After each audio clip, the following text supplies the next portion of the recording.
సంవత్సరం మనం financial year చూస్తే కనుక ఫస్ట్ 3 క్వార్టర్స్ మనకు ఆల్రెడీ కంప్లీట్ అవుతున్నాయి. సో రేపటితో ఈ 3 క్వార్టర్స్లో మీ అందరికీ తెలిసిందే మిశ్రమ ఫలితాలు ఉన్నాయి. కొంత పాజిటివ్ అట్లీస్ట్ ఈ క్యాలెండర్ ఇయర్లో చూసుకుంటే కనుక ఆర్టీసీకి చాలా ముఖ్యమైన నిర్ణయం అంటే ముఖ్యమంత్రి గారు ఈ ఎంటైర్ ఆర్టీసీని ఎంప్లాయీస్ ఎస్టాబ్లిష్మెంట్ అంతా కూడా మన పబ్లిక్ ట్రాన్స్పోర్ట్ డిపార్ట్మెంట్ క్రియేట్ చేసి తీసుకోవడం, గవర్నమెంట్లో మెర్జ్ చేయడం అనేది ఒక చారిత్రాత్మకమైన నిర్ణయం. సో అట్లీస్ట్ దీనివలన ఇప్పుడు ఆల్మోస్ట్ మనం మార్చ్ 22 నుంచి ఎంటైర్ వరల్డ్ మొత్తం ప్రపంచవ్యాప్తంగా ఈ పాండమిక్ సిచ్యువేషన్ నుండి ఈ కోవిడ్-19 వలన రకరకాల ఇబ్బందులు అన్ని సెక్టార్స్ ఫేస్ చేసినప్పటికీ కూడా ఆర్టీసీ పరంగా ఎంప్లాయీస్కి మాత్రం ఏ రకమైన ఇబ్బంది లేకోకుండా శాలరీస్ కానీ ఏమీ ఇష్యూస్ లేకోకుండా గడవడం అనేది చాలా ముఖ్యమైనది ఆర్టీసీ చరిత్రలో, అలాగే ఆర్టీసీ ఆర్గనైజేషన్గా. సో ఎంప్లాయీస్కి సంబంధించిన బెనిఫిట్స్ అన్నీ కూడా అంటే ఆల్మోస్ట్ లాస్ట్ ఫిబ్రవరి నుంచి శాలరీస్ అన్నీ కూడా గవర్నమెంట్ నుంచి గవర్నమెంట్ ఎంప్లాయీస్తో పాటు వచ్చేస్తున్నాయి. సో దాంతోపాటు ఎంప్లాయీస్కి కావాల్సిన అదర్ బెనిఫిట్స్ని కూడా ఒక్కొక్కటి కంప్లీట్ చేస్తున్నాము. సర్వీస్ రూల్స్, కాండక్ట్ రూల్స్ ఇవి గవర్నమెంట్లో లేటెస్ట్గా మా లా ఒపీనియన్కి పంపించడం జరిగింది. మోస్ట్లీ 1 or 2 వీక్స్లో ఈ ఫైనల్ అప్రూవల్స్ వచ్చేస్తే కనుక దీనికి అసోసియేటెడ్గా మనకి బ్రెడ్ విన్నర్ స్కీమ్ కింద కంపాషనెట్ అపాయింట్మెంట్స్ కానీ ఇవన్నీ కూడా ఒకటి సార్ట్అవుట్ అవ్వడానికి అవకాశం ఉంటుంది. సో ఈ బ్రెడ్ విన్నర్ స్కీమ్లో కూడా మన ఆర్టీసీలో వేకెన్సీస్ రిక్వైర్మెంట్ ఉన్నంత వరకు తీసుకుని బ్యాలెన్స్ అందరినీ కూడా కలెక్టర్స్ ఆధ్వర్యంలో మనకి డిస్ట్రిక్ట్స్లో గవర్నమెంట్ డిపార్ట్మెంట్స్లో అడ్జస్ట్ చేయడానికి ప్రపోజల్స్ మనం పంపించడం జరుగుతుంది. సో ఏపీజీఎల్ఐ అలాగే మన ఏపీజీఏఎస్ వీటికి సంబంధించి ఆర్డర్స్ ఆల్రెడీ నవంబర్ నుంచి అందరు ఎంప్లాయీస్కి వర్తించడం జరిగింది. సో ఇందులో ఒకటే 55 సంవత్సరాలు దాటిన వాళ్ళకి ఈ ఏపీజీఎల్ఐ ఫెసిలిటీ ఉండదు కాబట్టి వాళ్ళకి ఇప్పుడు ఉన్న మన ట్రస్ట్ని మనం కంటిన్యూ చేయడానికి గవర్నమెంట్కి ప్రపోజల్స్ పంపించాము. అది కూడా పర్స్యూట్ చేస్తున్నాము. అట్లీస్ట్ 55 years దాటిన ఎంప్లాయీస్ వరకు ఎగ్జిస్టింగ్ స్కీము వాళ్ళు ఎవరన్నా కనుక దురదృష్టవశాత్తు మరణిస్తే కనుక ₹1,50,000 వాళ్ళకి బెనిఫిట్ రావడం, అది ఈ 55 years దాటిన వాళ్ళకి ఉండదు కాబట్టి అది మనం ప్రయత్నం చేస్తున్నాము. సో అది కూడా ఆర్డర్స్ త్వరలోనే వస్తాయని. తర్వాత రిటైర్డ్ ఎంప్లాయీసు అలాగే ఎవరైతే ఈ కరోనా టైంలో చనిపోయిన వాళ్ళు అలాగే న్యాచురల్ కాజెస్ వలన చనిపోయిన వాళ్ళు ఉన్నారో వాళ్ళందరికీ కూడా రిటైర్మెంట్ బెనిఫిట్స్ ఇవ్వడానికి ఆల్రెడీ అప్రూవల్స్ వచ్చేసినాయి. సో అవి మనం గవర్నమెంట్లో బిల్స్ అన్ని అప్లోడ్ చేయడం జరిగింది. సో అవి కూడా వాళ్ళకి సెటిల్మెంట్స్ చేయడానికి ఏర్పాటు చేశాము. దీంతోపాటు ఏపీఎస్ఆర్టీసీ టైంలో అంటే 2013-14లో వీళ్ళకి ఎన్కాష్మెంట్ లీవ్ ఎన్కాష్మెంట్ బాండ్స్ కానీ అలాగే ఆర్పిఎస్ ఎరియర్స్ 2017 ఆర్పిఎస్ మనం వచ్చింది 2019లో వచ్చింది కాబట్టి 2017 ఏప్రిల్ నుంచి ఫిబ్రవరి 2019 వరకు వాళ్ళకి రావాల్సిన బకాయిలు కూడా రిటైర్డ్ ఎంప్లాయీస్కి ఫస్ట్ ఫేజ్లో ఇచ్చేయడానికి నిర్ణయం తీసుకోవడం జరిగింది. ఇప్పుడు మీ అందరికీ తెలిసిందే ఫస్ట్ 6 months పెద్ద ఇన్కమ్ లేదు. ఇప్పుడు మనకి ఇన్కమ్ కొంత ఇంప్రూవ్ అవుతోంది. దాన్ని బేస్ చేసుకుని మనం ప్రతి నెలలో సర్ప్లస్ ఎంతైతే వస్తుందో ఆ సర్ప్లస్ అమౌంట్ మనం సీనియారిటీ ప్రాతిపదిక మీద అంటే 2017 ఫస్ట్ ఏప్రిల్ నుంచి మనం రిటైర్ అయిన ఎంప్లాయీస్కి సీనియారిటీ ప్రాతిపదిక మీద ప్రతి మంత్ కొంతమందికి సెటిల్ చేస్తూ ఆల్మోస్ట్ నెక్స్ట్ 6 monthsలో టోటల్ అందరికీ కూడా సెటిల్ చేయడానికి ప్లాన్ చేయడం జరిగింది. సో ఇవి మన ఎంప్లాయీస్ పరంగా. అన్ఫార్చునేట్లీ మీ అందరికీ తెలిసిందే కోవిడ్ పాండమిక్లో మనకి 5,800 మంది మనకి 5,586 మందికి కోవిడ్ సోకడం జరిగింది. అందులో ఆల్మోస్ట్ 5,383 మంది ఆల్రెడీ రికవర్ అయ్యారు. సో ఒక 91 మంది దురదృష్టవశాత్తు చనిపోవడం జరిగింది. సో వీళ్ళకి మనం అంటే గవర్నమెంట్ తరపున గవర్నమెంట్ ఆఫ్ ఇండియా ఏదైతే ఫ్రంట్ లైన్ వారియర్స్కి ఇన్సూరెన్స్ ఇచ్చిందో ఇప్పుడు as on today only health department వాళ్ళని మాత్రమే కవర్ చేశారు.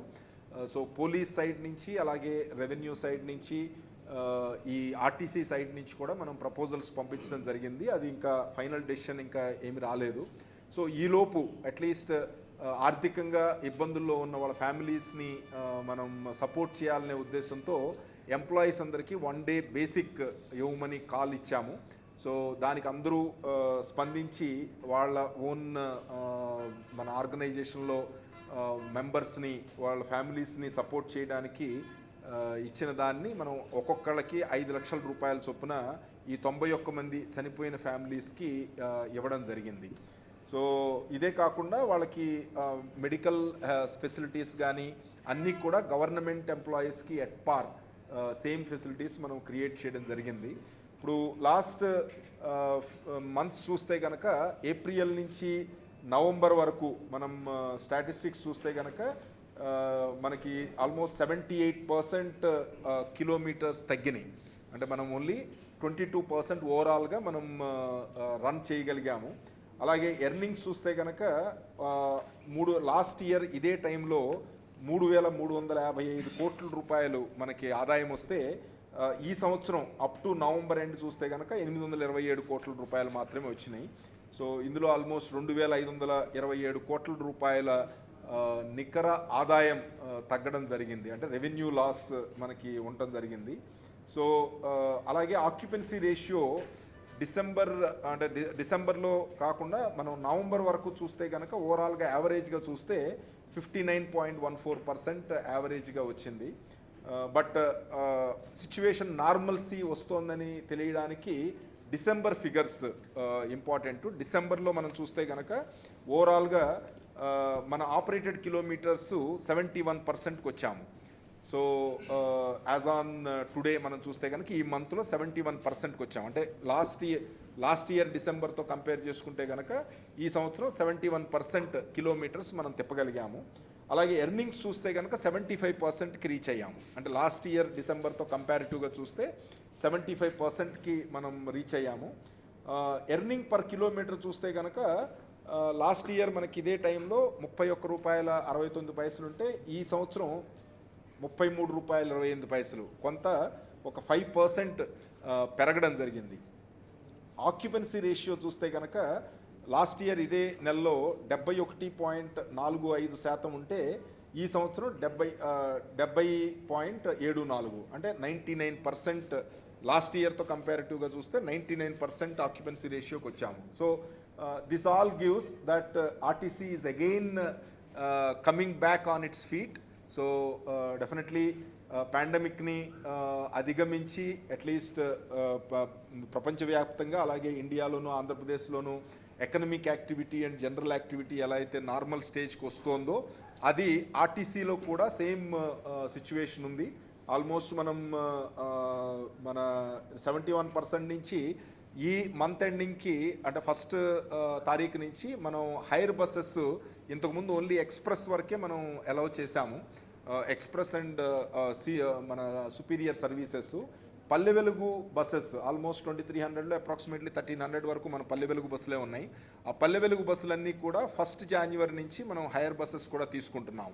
సో 1 జనవరితో మనం చూస్తే కనుక జనవరి నెలలో ఆల్మోస్ట్ లాస్ట్ ఇయర్తో కంపారిటివ్గా 90% అబోవ్ మనం ఆపరేషన్స్ మనం కిలోమీటర్స్ చూస్తే కనుక ఆపరేషన్స్ రీచ్ అవ్వగలమనే కాన్ఫిడెన్స్ ఉంది. సో మేబీ మార్చ్కి ఇప్పుడు ఈ ఫైనాన్షియల్ ఇయర్ ఎండింగ్కి ఆల్మోస్ట్ లాస్ట్ ఇయర్ కన్నా కొంత better position month to month. అంటే ఓవరాల్గా ఇయర్లో ఒక ఆల్మోస్ట్ 6-7 మంత్స్ మనకు పోయింది కాబట్టి అది మనం రీకూప్ చేయలేం. కానీ బట్ మంత్ ఆన్ మంత్ చూస్తే కనుక మార్చ్కి వచ్చేటప్పటికి లాస్ట్ ఇయర్ కన్నా బెటర్ రిజల్ట్ మనం సాధించడానికి అన్ని రకాల ఏర్పాట్లు మనం చేస్తున్నాము.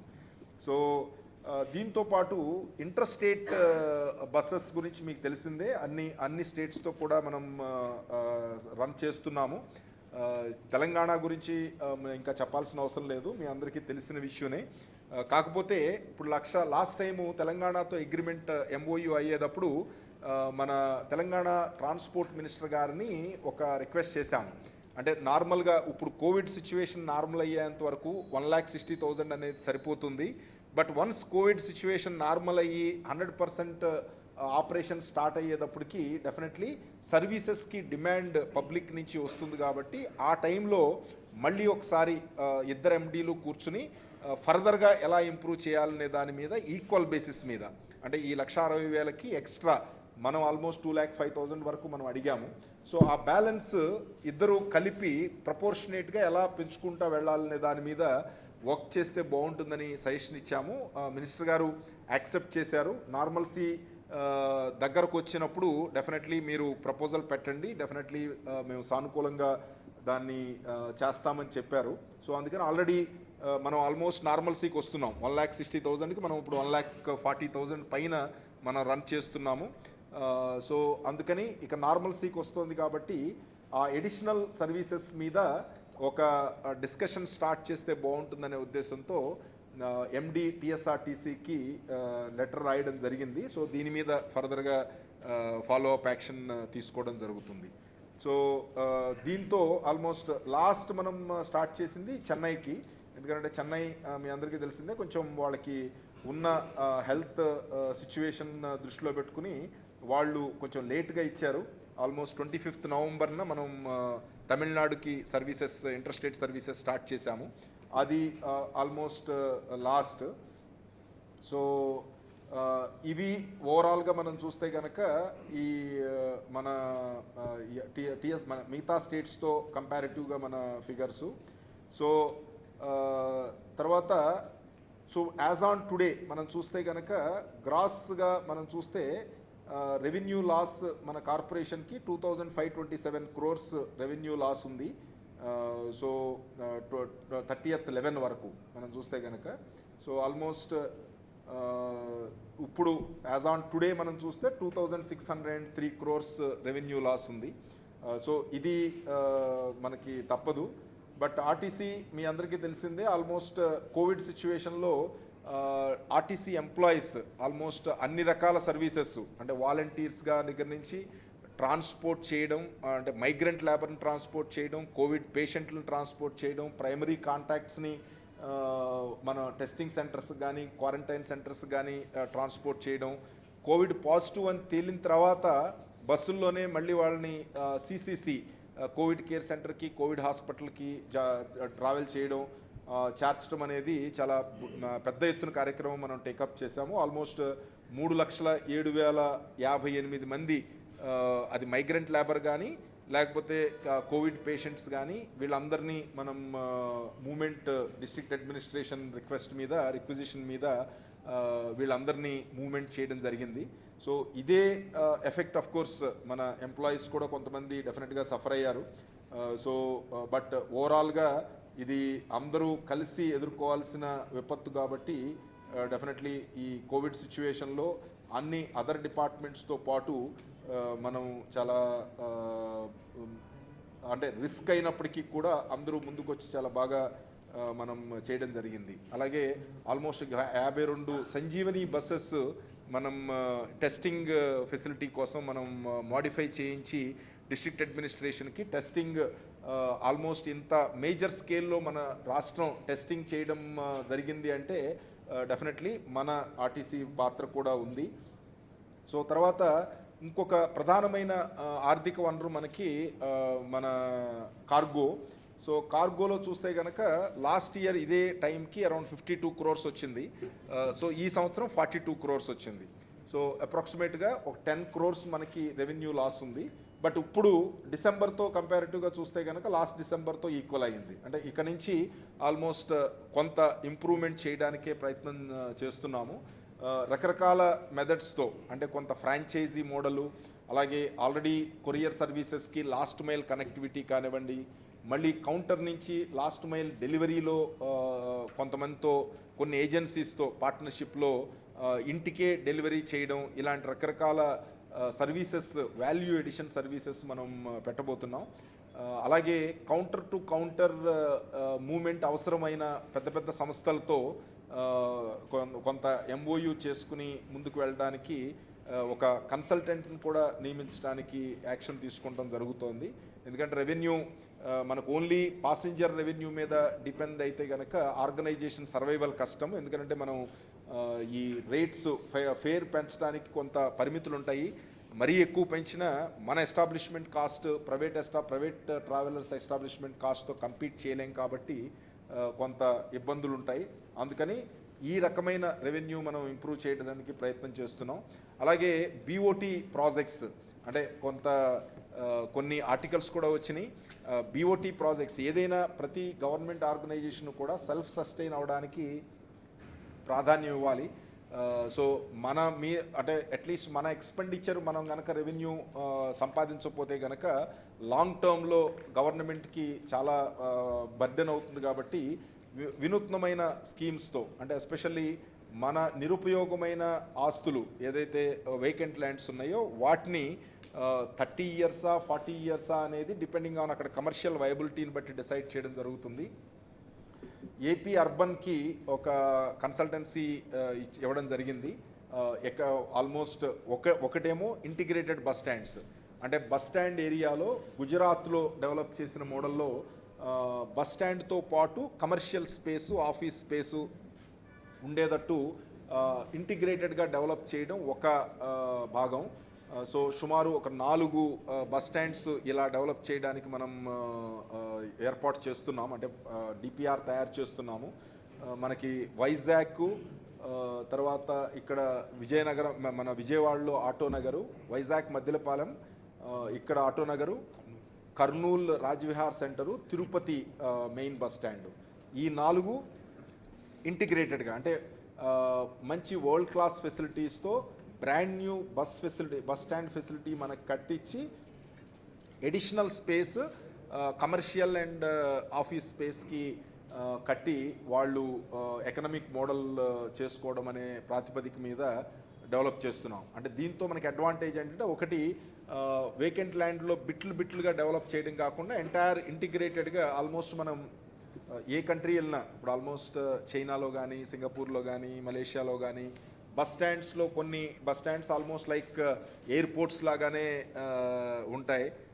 ఎవ్రీథింగ్ ఆల్మోస్ట్ అంతా ఎంటైర్ కమర్షియల్ అట్మాస్ఫియర్ ఉండి అన్ని ఫెసిలిటీస్ ఉండి పాసింజర్స్కి మెరుగైన సదుపాయాలు ఉండే అవకాశం ఉంటుంది. కాబట్టి అలాంటి ఈ 4 కనుక మనకు సక్సెస్ అయితే కనుక అప్పుడు మిగతా డిస్ట్రిక్ట్ హెడ్ క్వార్టర్స్లో ఉన్న బస్ స్టాండ్స్ అవి ఫేజ్ వైజ్ టేకప్ చేయడానికి ప్రయత్నం చేస్తాము. దీంతోపాటు బీఓటీ సైట్స్ కూడా ఒక 8 సైట్స్ మనం ఐడెంటిఫై చేశాము. సో అవి కూడా కొన్ని బస్ స్టాండ్స్లో కొంత ఓపెన్ ఏరియాని లాంగ్ టర్మ్ లీజ్ పద్ధతి మీద కమర్షియల్గా డెవలప్ చేయడానికి ఆల్రెడీ మనం ఒక 24 సైట్స్ ఆల్రెడీ మనం ఇంతకుముందు డెవలప్ చేశాము. సో దాని ఎక్స్పీరియన్స్తో కొంత కండిషన్స్ అవి కొంచెం మెరుగైన కండిషన్స్ పెట్టి డిస్ప్యూట్స్కి తావు లేకోకుండా డెవలప్ చేయడానికి ఏర్పాటు చేయడం జరుగుతోంది. అలాగే పెట్రోల్ బంక్స్ కూడా కొన్ని సైట్స్ పెట్రోల్ బంక్స్కి ఎక్కడైతే అనువుగా ఉన్నాయో అవి కూడా అంటే మన ఆర్టీసీనే రన్ చేసేటట్టు అంటే మన సైట్ ఓన్లీ లీజ్కి ఇస్తాము. బట్ అల్టిమేట్లీ ఆర్టీసీనే ఆ బస్ బంకుల్ని రన్ చేసేటట్టు ఆయిల్ కంపెనీస్తో ఒప్పందాలు జరిగినాయి. సో మనం టెండర్ బేసిస్ మీద అలాట్ చేస్తున్నాము. ఈవెన్ గవర్నమెంట్ ఆయిల్ కంపెనీస్ అయినప్పటికీ కూడా టెండర్ బేసిస్ మీద కాంపిటీషన్ క్రియేట్ చేస్తున్నాము. లాస్ట్ టెండర్లో 10 సైట్లు మనం ఫైనలైజ్ చేయగలిగాము. సో వాటి ఎక్స్పీరియన్స్తో ఇంకా ఫర్దర్గా ఉన్న సైట్స్ కూడా మనం ఆలోచించి మిగతాయి కూడా టేకప్ చేయడానికి ఏర్పాటు చేస్తున్నాం. సో అండ్ సంక్రాంతి స్పెషల్స్ మీ అందరికీ తెలిసిందే. సో సంక్రాంతి స్పెషల్స్ టోటల్గా 3607 స్పెషల్ బస్సెస్ ప్రీ సంక్రాంతి అటు నుంచి ఆంధ్రప్రదేశ్ రావడానికి, అలాగే విత్ ఇన్ ఆంధ్రప్రదేశ్ 1 ప్లేస్ నుంచి ఇంకొక ప్లేస్ లాంగ్ డిస్టెన్స్ సర్వీసెస్ ఏర్పాటు చేయడం జరుగుతోంది. ఇది ప్రెస్ నోట్ ఇచ్చాము. అంటే హైదరాబాద్ నుంచి ఏపీకి 1251 బస్సులు రన్ చేస్తాము. బెంగళూరు నుంచి ఏపీకి 433, చెన్నై నుంచి ఏపీకి 133. టోటల్గా ఇంటర్ స్టేట్ చూస్తే 1817 సర్వీసెస్ ఇంటర్ స్టేట్ ఆపరేట్ చేస్తాము. అంటే వితిన్ ఏపీలో చూస్తే కనుక అప్రాక్సిమేట్లీ ఇంట్రా స్టేట్ రూట్స్ చూస్తే కనుక 1038, అండ్ డిస్ట్రిక్ట్స్ టు విశాఖపట్నం 551, అలాగే డిస్ట్రిక్ట్స్ టు విజయవాడ 201. సో టోటల్గా అరౌండ్ 1790 సర్వీసెస్ ఈ వితిన్ ఇంట్రా స్టేట్ చేస్తున్నాము. టోటల్గా చూస్తే కనుక 3607 సర్వీసెస్ ఎడిషనల్ సర్వీసెస్ చేయడం జరుగుతుంది. సో ఈ లాంగ్ డిస్టెన్స్ సర్వీసెస్లో అంటే లాస్ట్ టైము కొన్ని కంప్లైంట్స్ వచ్చినాయి. అంటే మనం కోవిడ్ స్టార్ట్ అయిన తర్వాత కొన్ని ఏదైతే సర్వీసెస్కి మనం డబ్బులు కలెక్ట్ చేస్తున్నామో అవి ఇవ్వట్లేదని. అంటే బేసిక్గా మన అందరికీ తెలిసిందే, ఇప్పుడు ఓవరాల్గా గవర్నమెంట్ MHA గైడ్లైన్స్ ప్రకారం బెడ్షీట్స్ అవి ఇవ్వకూడదు, బట్ వాటర్ బాటిల్స్ కానివ్వండి, శానిటైజర్, ఇప్పుడు శానిటైజర్ కూడా మనం ఏర్పాటు చేస్తున్నాము. ఎంటైర్ బస్సు శానిటైజ్ చేయడానికి వీటికి చాలా ఖర్చు అవుతోంది. ప్రతి ట్రిప్కి కూడా మనం శానిటైజ్ చేయాలి కాబట్టి చాలా ఖర్చు అవుతోంది. బట్ వాటర్ బాటిల్స్, ఫ్రెషనరు, అలాగే ఇవన్నీ కూడా మనం రీస్టోర్ చేసాం అన్ని లాంగ్ డిస్టెన్స్ బస్సుల్లో కూడా. సో ఇవి ఓవరాల్గా ఇది. తర్వాత మన కమర్షియల్ స్టాల్స్, మన బస్ స్టాండ్స్లో ఉన్నవాళ్ళు ఈ లాకౌట్ టైంలో చాలా ఇబ్బందులు పడ్డారు కాబట్టి వాళ్ళ ఇబ్బందులను దృష్టిలో పెట్టుకుని ఓవరాల్గా మనం మిగతా కార్పొరేషన్స్లోను, రైల్వేస్లోను ఏం జరుగుతుందో ఒకసారి చూసుకుని బోర్డు తరపు నుంచి డెసిషన్ తీసుకోవడం జరిగింది. 22 లాక్డౌన్ ఇచ్చిన కాడి నుంచి 7/6 అంటే 7th జూన్ వరకు 100% ఎగ్జంప్షన్ ఇచ్చాము. ఎందుకంటే బస్ స్టాండ్ మనం పెద్ద ఆపరేట్ చేయలేదు కాబట్టి, బస్సెస్ రాలేదు కాబట్టి. 7/6 తర్వాత ఏదైతే బస్సులు ఆపరేట్ చేయడం స్టార్ట్ అయ్యిందో మనం వాళ్ళు 100 రూపాయలు కనుక వాళ్ళు రెంట్ చెల్లించాలంటే కనుక మనం ఎంత పర్సంటేజ్ ఒరిజినల్గా అక్కడ ఎంత కిలోమీటర్లు రన్ చేసేవారు, ఇప్పుడు ఎంత రన్ చేస్తున్నారనే ప్రాతిపదిక మీద మంత్లీ ఎంత పర్సంటేజ్ రన్ అయితే కనుక అంత పర్సంటేజ్ వాళ్ళకి స్టాల్స్ దగ్గర నుంచి కలెక్ట్ చేసుకునేటట్టు వాళ్ళకి సదుపాయం ఇవ్వడం జరిగింది. సో ఆల్మోస్ట్ ఇప్పుడు 80% కనుక దాటితే, ఇప్పుడు ఆల్మోస్ట్ జనవరి నుంచి మనకి 80% దాటుతుంది. సో 80% దాటితే కనుక ఆటోమేటిక్గా 100% కలెక్ట్ చేస్తాము. సో బీఓటీ స్టాల్స్ కానివ్వండి, అలాగే డిఓటీ అంటే కొన్ని రకరకాల పద్ధతుల్లో మనం షాప్స్ లెట్అవుట్ చేశాము. వాళ్ళందరికీ కూడా ఒక రకమైన బెనిఫిట్ అట్లీస్ట్ ఈ పర్టికులర్ పీరియడ్లో ఎవరు కూడా ఊహించనిది, ఇది యాక్ట్ ఆఫ్ గాడ్ కాబట్టి ఫోర్స్ మెజర్ కండిషన్ కింద ఈ ఏర్పాటు వాళ్ళకి బెనిఫిట్ చేయడానికి, అంటే అట్లీస్ట్ వాళ్ళ లాస్ని మనం కొంత మానవతా దృక్పథంతో చూసి చేయడం జరిగింది. So these are the highlights at least. So ఈ సంవత్సరం ఏదైతే బ్యాడ్ ఫేజ్ ఎంటైర్ ఒక ఆర్టీసీనే కాదు, ఓవరాల్గా అందరం ఒక బ్యాడ్ ఫేజ్లో నుంచి ముందుకు వచ్చాము. సో డెఫినెట్లీ నెక్స్ట్ ఇయర్ 2021 చాలా బ్రైట్గా ఉంటుందనే ఎక్స్పెక్ట్ చేద్దాము. స్ట్రెయిన్స్ ఎన్ని వచ్చినా కానీ అట్లీస్ట్ వ్యాక్సిన్తో కంట్రోల్ అవుతాయని, అండ్ అట్లీస్ట్ నార్మల్సీ, రిస్టోర్ అయిన నార్మల్సీ ఇలాగే ఉంటుందని ఎక్స్పెక్ట్ చేస్తూ నెక్స్ట్ ఇయర్ అట్లీస్ట్ మనం వీలైనంతగా లాస్లు మనం చూస్తే ఇయర్ ఆన్ ఇయర్ మనకి 1000 నుంచి 1200 crores వరకు లాస్ట్ 3-4 years నుంచి మనం కంటిన్యూస్గా లాసెస్ వస్తున్నాయి ఇన్కమ్ ఎక్స్పెండిచర్ మిస్ మ్యాచ్తో. సో అంటే ఆఫ్ కోర్స్ ఈ సంవత్సరం అయితే కనుక నిజంగా ఎస్టాబ్లిష్మెంట్ ఎక్స్పెండిచర్ కనుక కన్సిడర్ చేస్తే లాస్ చాలా ఉంటుంది. బట్ నెక్స్ట్ ఇయర్ నుంచి వీలైనంత వరకు మనం ఈ బ్రేక్ ఈవెన్కి తీసుకొచ్చే రకంగా ఏర్పాటు చేయడానికి అన్ని రకాల, అంటే ఒకటి మన ఆక్యుపెన్సీ పెంచుకోవడం, దాని తర్వాత అదర్ ఇన్కమ్, టికెట్ ఇన్కమ్ మీద ఒక్కదాని మీద డిపెండ్ అవ్వకోకుండా అదర్ ఇన్కమ్ కార్గో కానీ, అలాగే బీఓటీ స్టాల్స్ కానీ, ఇంటిగ్రేటెడ్ బస్ స్టాండ్స్ డెవలప్మెంట్లో కానీ, పెట్రోల్ పంపులు ఇవ్వడంలో కానీ, అడ్వర్టైజ్మెంట్స్లో కానీ, వీటన్నిటిలో కూడా ఎడిషనల్ ఇన్కమ్ ఉండేటట్టు ప్రయత్నం చేయడం జరుగుతుంది. అంటే మా అవుట్సోర్సింగ్ ఎంప్లాయీస్ అందరికీ కూడా కాంప్లిమెంటరీ బస్ పాసెస్ ఇవ్వడానికి నిర్ణయం తీసుకున్నాం. వాళ్ళ ఇంతకుముందు వాళ్ళ జాబ్ రావడానికి వెళ్ళడానికి వాళ్ళ ఓన్ అరేంజ్మెంట్స్ చేసుకోవాల్సిన అవసరం ఉంది. సో వాళ్ళు మనతో చాలా సంవత్సరాల నుంచి చేస్తున్నారు. కొంత వాళ్ళకి సులభంగా ఉంటుందనే ఉద్దేశంతో వాళ్ళ కాంప్లిమెంటరీ బస్ పాసెస్ ఈ సంవత్సరం రీసెంట్గా మనం ఆర్డర్స్ ఇవ్వడం జరిగింది.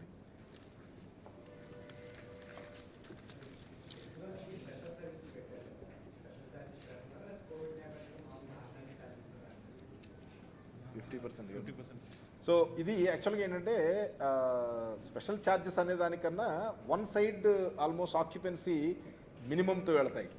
సో వన్ సైడే మనకి ఫుల్ ఆక్యుపెన్సీ ఉంటుంది. అంటే ముందైతే ప్రీ అయితే కనుక అటు నుంచి వచ్చేవాళ్ళు ఉంటారు, పోస్ట్ సంక్రాంతి అయితే ఇటు నుంచి వెళ్ళేవాళ్ళు ఉంటారు. సో ఒక సైడ్ మనం ఎంటీగా రన్ చేయాలి కాబట్టి 50% అడిషనల్ ఛార్జెస్ అనేది స్పెషల్ సర్వీసెస్ వరకు గవర్నమెంట్ ఎప్పుడో జియో ఇచ్చింది. ప్రీవియస్ గవర్నమెంట్లోనే జియో ఉంది. సేమ్ అదే జియో మనం ఇచ్చేస్తాం.